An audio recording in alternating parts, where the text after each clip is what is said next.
Selamat sore, selamat berjumpa kembali bersama saya, Ferianus Nanga, mahasiswa Universitas Nusa Cendana Kupang, Fakultas Ilmu Sosial dan Ilmu Politik, jurusan Sosiologi, semester 7 kelas A reguler sore. Baik, pada kesempatan kali ini saya akan membahas materi dari mata kuliah Sosiologi Terapan dengan review buku berjudul Kami adalah Big Data, Masa Depan Masyarakat Informasi. Apakah mungkin untuk memprediksi kejahatan melalui analisis data? Kenyataannya adalah bahwa beberapa kota di Amerika telah berhasil menggunakan pengawasan prediktif berdasarkan analisis data dalam jumlah besar dari berbagai sumber. Algoritma menentukan jalan mana yang memerlukan perhatian tambahan dari petugas polisi. Menurut Brad Paul, salah satu pemasok utama perangkat lunak kepolisian prediktif, efeknya adalah lebih banyak penangkapan, tetapi juga tingkat kejahatan yang lebih rendah. Sebuah eksperimen yang dilakukan di sebuah kota di Kent, Inggris menunjukkan bahwa pengolah angka secara signifikan lebih baik dalam memprediksi di mana kejahatan akan terjadi daripada pendekatan konvensional.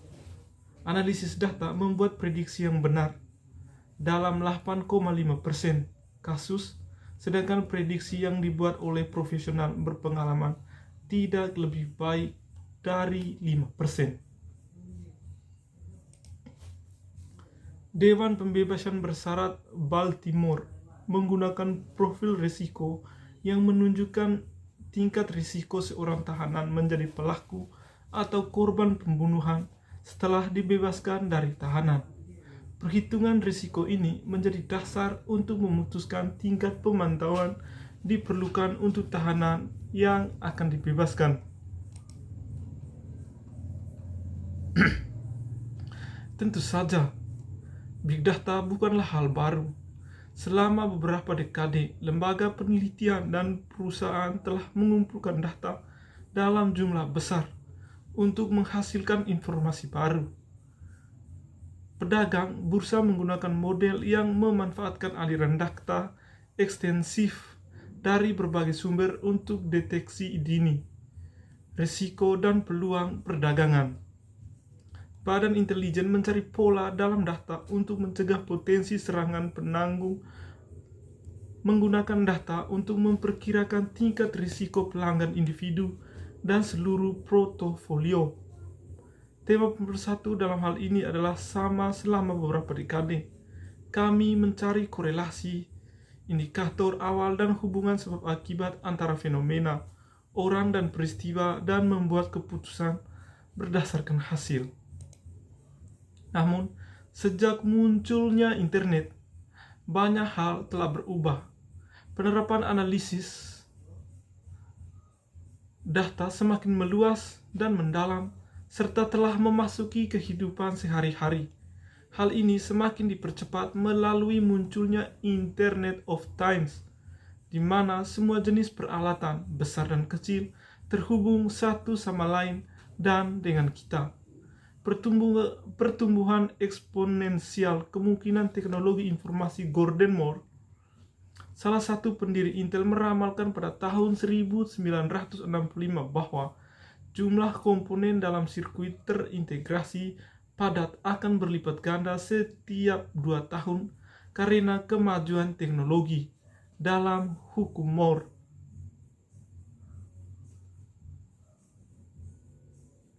sederhananya, setiap 2 tahun, 2 kali daya komputasi dapat dibeli dengan jumlah uang yang sama atau daya komputasi yang sama untuk setengah jumlahnya. Meskipun para ahli telah mengharapkan selama bertahun-tahun bahwa karena batas fisika fundamental seperti jumlah atom per sirkuit tercapai, prediksi tersebut tidak akan benar. Prediksi tersebut masih tetap berlaku. Hukum yang sebanding berlaku untuk jaringan dan kapasitas penyimpanan.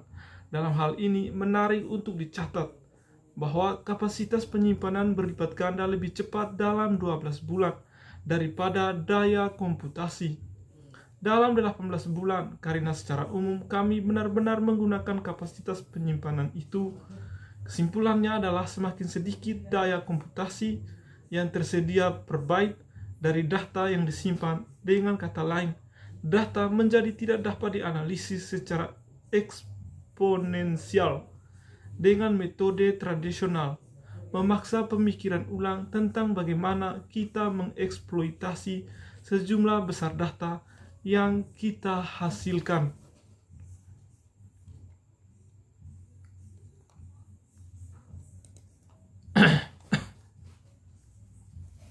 Bagaimanapun, tindakan berbicara lebih keras daripada kata-kata. Fakta tentang perilaku kita jauh lebih penting daripada opini kita. Jika hanya karena sebagian besar perilaku kita didorong oleh kebiasaan dan rutinitas, dan jelas tidak selalu keputusan yang bijaksana, perusahaan retail menjadi lebih besar, lebih sadar akan hal ini, dan semakin menerapkan wawasan matematika untuk memanfaatkan pola ini. Matematika bahkan sudah memasuki ruang rapat. Manfaatnya adalah bahwa keputusan kunci semakin didasarkan pada logika atau didukung oleh matematika dan lebih jarang pada emosi atau pendapat, atau tidak didukung dari anggota dewan yang dominan. Oleh karena itu, Big Data mengantarkan kita ke arah baru, arah di mana kita mengukur dan mengambil keputusan secara berbeda.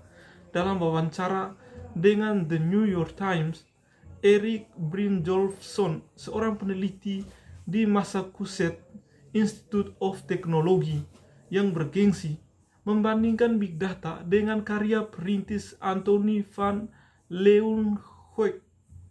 Sama seperti penemuan mikroskopnya yang membuka mata banyak ilmuwan lain di abad ke-17. Big Data juga mengantarkan cara baru bagi kita untuk mengamati dunia.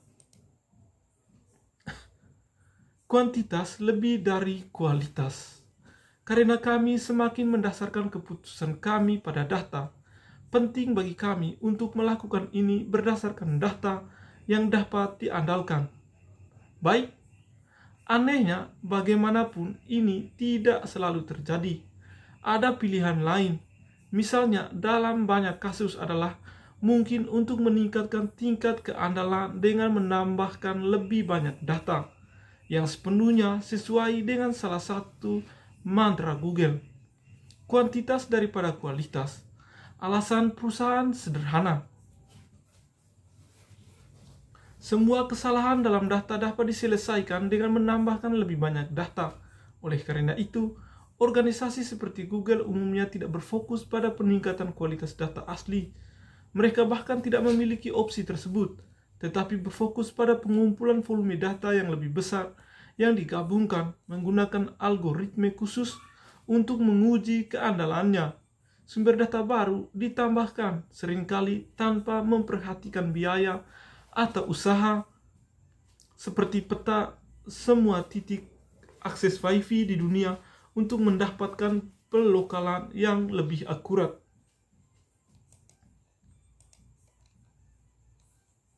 Kemungkinan baru. Jelas bahwa Big Data memiliki banyak sekali aplikasi potensial, namun ada keraguan tertentu tentang betapa berartinya mereka. Pertanyaan umum dalam hal ini adalah apakah Big Data benar-benar menawarkan kemajuan yang signifikan? Mari kita daftarkan beberapa contoh untuk menjawab pertanyaan itu. Menyelamatkan nyawa manusia, a call, adalah sistem di mana mobil itu sendiri, tanpa campur tangan manusia, memberitahu layanan darurat ketika terjadi kecelakaan, mengomunikasikan lokasinya dan membuka koneksi audio antara mobil dan layanan darurat. Misalnya, pabrikan mobil BMW telah mengambil keputusan untuk menyertakan sistem ini di semua mobil baru yang dijual di Belanda.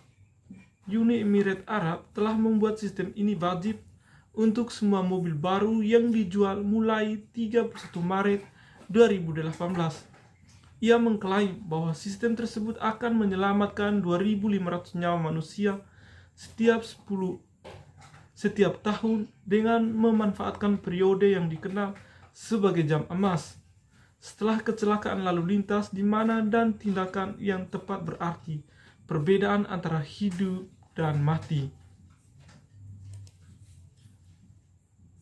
Data pribadi Anda sangat berharga.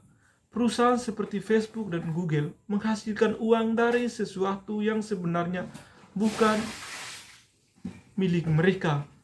Data kami, menurut beberapa orang, kita sedang diperah seperti di film-film sci-fi The Matrix. Dalam film tahun 1999 ini, energi orang digunakan untuk mendukung dunia robot pasca apokaliptik.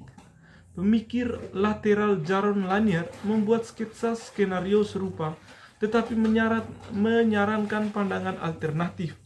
Dalam bukunya Who Owns the Future 2013, dia berpendapat bahwa kita tidak boleh melihat komputer sebagai alat pasif, karena dengan melakukan itu kita gagal memahami bagaimana komputer dan manusia berinteraksi. Selain itu, dia ingin orang-orang merebut kembali nasib ekonominya dengan menciptakan masyarakat yang menghargai pekerjaan semua industri dan bukan hanya mereka yang memiliki jaringan komputer tercepat. Suka atau tidak suka, data memainkan peran yang semakin penting dalam kehidupan kita. Dan untuk beberapa waktu sekarang ini, telah terjadi tidak hanya dalam komunikasi, tetapi juga di banyak area yang berbeda. Menggunakan data atau jaringan berarti misalnya lampu lalu lintas dapat disinkronkan dengan tingkat lalu lintas. Kita dapat menjalankan atau mematikan termostat dari jarak jauh menggunakan ponsel cerdas kita.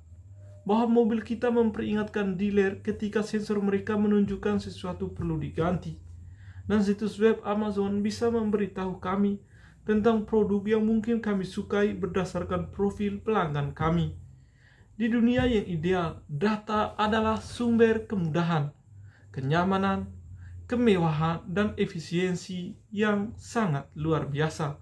Namun, dunia ideal ini tidak ada, dan kelemahan aplikasi data menjadi semakin jelas dalam beberapa tahun terakhir ini.